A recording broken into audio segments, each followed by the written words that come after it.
is value in what you say, how you say it. I was very much reacting to something and letting my anger sort of live in the poem. Warning, this show contains upfront and unfiltered opinions. I'm Salber, and I'll be chatting to a bunch of young people to hear what they've been up to as they deal with this mess of a planet we have inherited.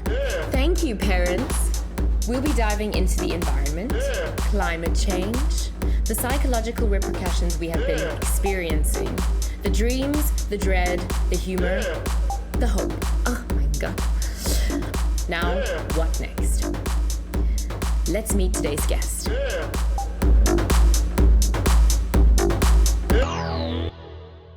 So, before further ado, please join me in welcoming today's guest, Eileen Gbagbo. Hi! Eileen is a spoken word artist and journalist. She is interested in the ways in which the boundaries of language are used to help us understand the world. Thematically, her work focuses on race, politics, the environment, and social justice. Thank you for being here today. I'm really excited. So a member of our team saw you performing live at a poetry event recently. She was so moved by your performance. This impresses me. That we thought we have to have you on the show. Maybe let's start by talking a bit about that piece. What was it that you performed? I think it was the jaw dance event, right? Yeah, so it was an Apples and Snakes event that they have every month called Jaw Dance. I was performing on Earth Day with some other really amazing poets.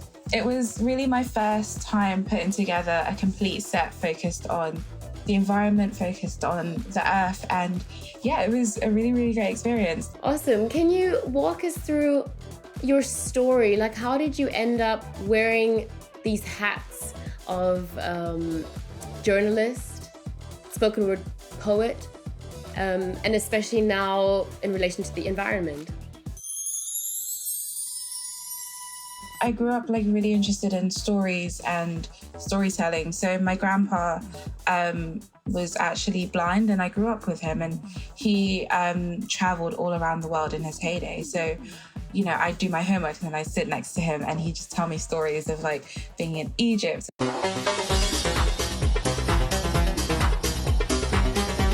So being in Sweden, the 80s.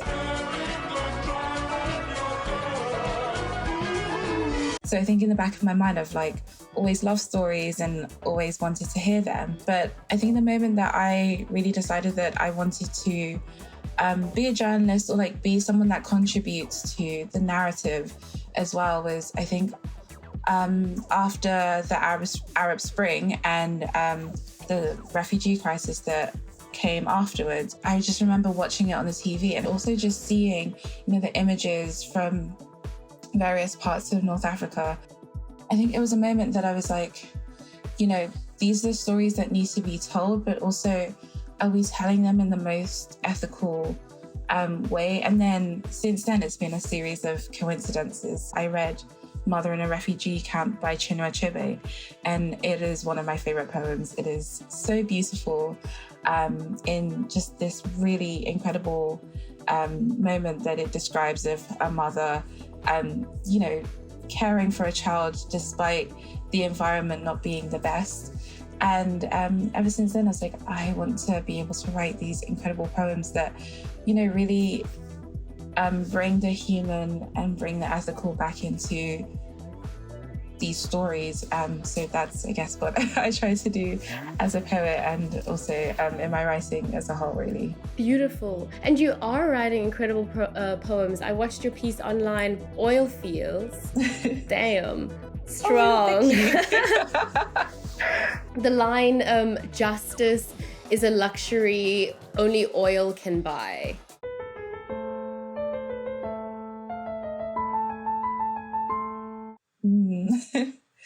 Yeah. Walk us through that.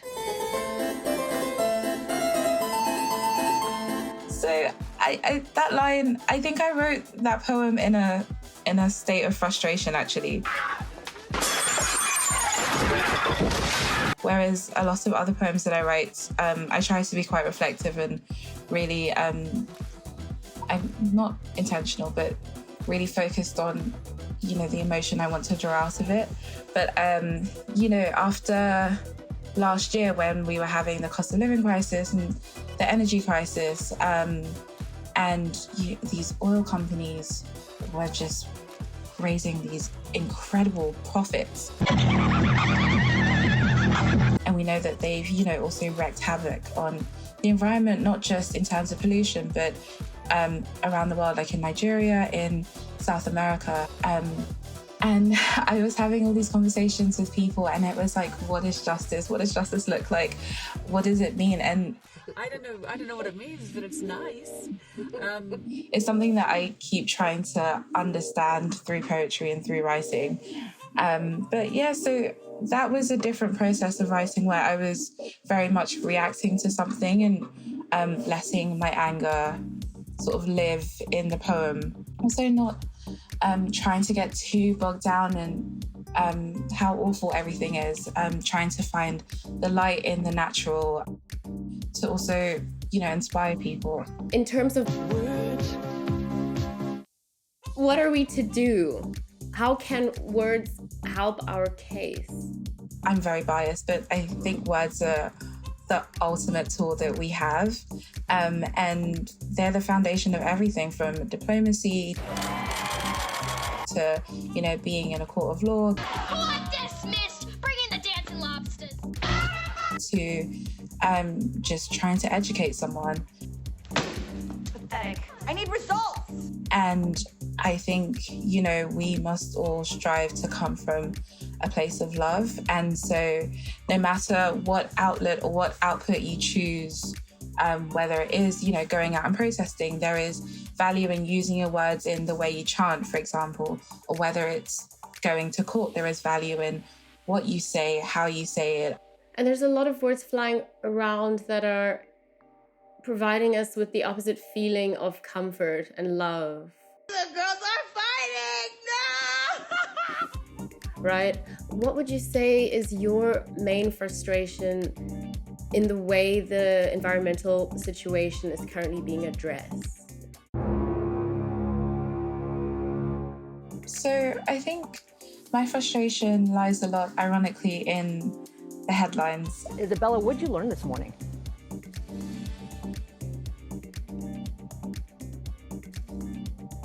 And the way, it's being portrayed, especially in the news. You do want to be able to get a reaction out of someone. Eggs! This is not just, the news, but this is every output that exists for communication, right?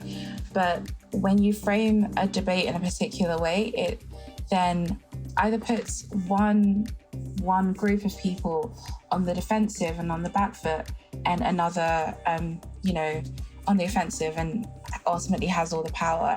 It seems to everyone that, we're yelling at them, we're saying... No. Shh. I listen to you, and now you're gonna listen to me for one hot minute.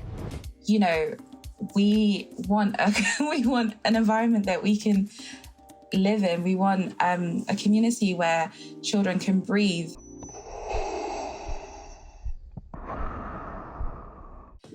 And so that means that everyone else, if you're yelling at someone, they're not going to want to listen to you. No one's listening! Listen! They're going to shut down, right?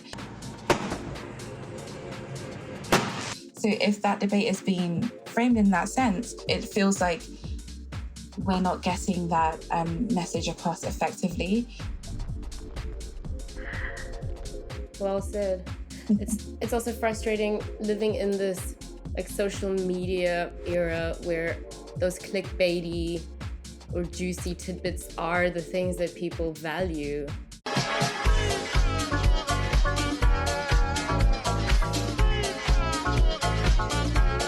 Yeah. Perhaps in your writing or in life, I don't know if those two things are mutually exclusive.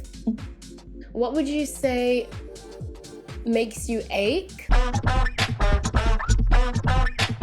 and gives you joy? I'm going to start with what gives me joy. So actually at the Jaw Dance event, one of the performers, Ajay-san, he was fantastic. He's also this young poet, young community activist who works a lot around climate change and the natural. And I think the work that he's doing is absolutely fantastic in going beyond, poetry to create these events where that is healing and that is meditative. And then I think what frustrates me is just seeing just the devastating impacts of climate change around the world.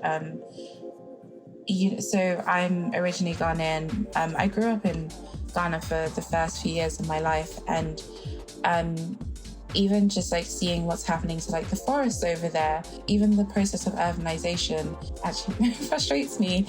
And just thinking about the fact that, you can live in an area and there are no green spaces. It's just all high-rise buildings.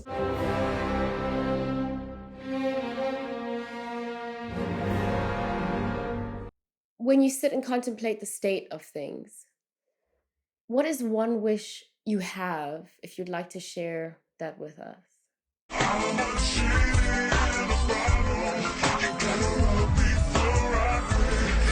So a wish that I have actually is just the fact that I want everyone to be able to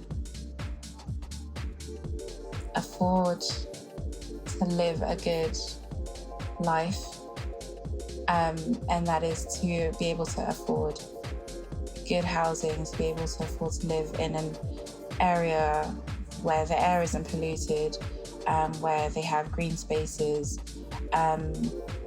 And the reason why I chose the word afford is that I know now, with inflation around the world being very high, and it's impacting those with lower incomes especially hard, it's really brought to the forefront that I guess money has always been very important, but that financial inequality really seeps through every aspect of everyone's life.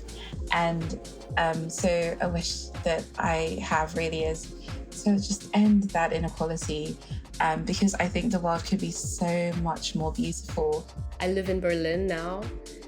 I grew up in Zimbabwe. Mm-hmm. What has that experience been like for you? Because you said you grew up or spent the first few years of your life in Ghana, living in this privileged space in the UK.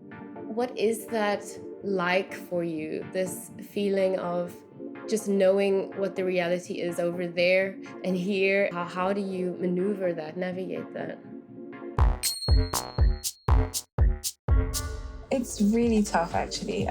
When the UK inflation is, double digits, but in Ghana it's above 30%.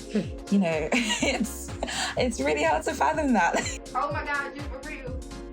No, you for fake. No, you for real. 30% inflation. My grandma still lives in Ghana and she's a pensioner, and every time I call her, she's always like, I don't know what to do.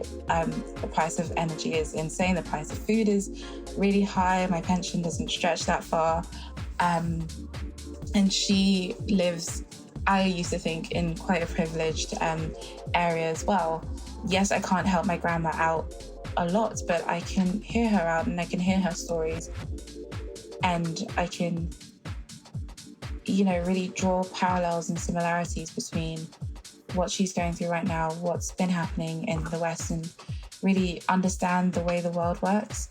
And so that's something that I've really been trying to do at the moment. Well, that is it for another episode of Now What? Thank you again for joining me, and a special thanks to Eileen for that beautiful conversation. Open, warm, loving. I loved it. In the description box below, you will find a link to her socials and her personal website with a collection of her writing.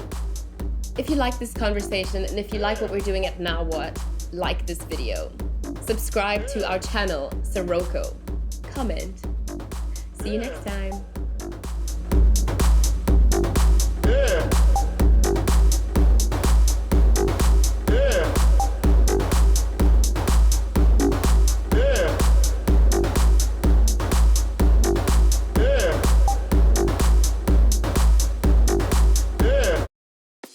circles dancing.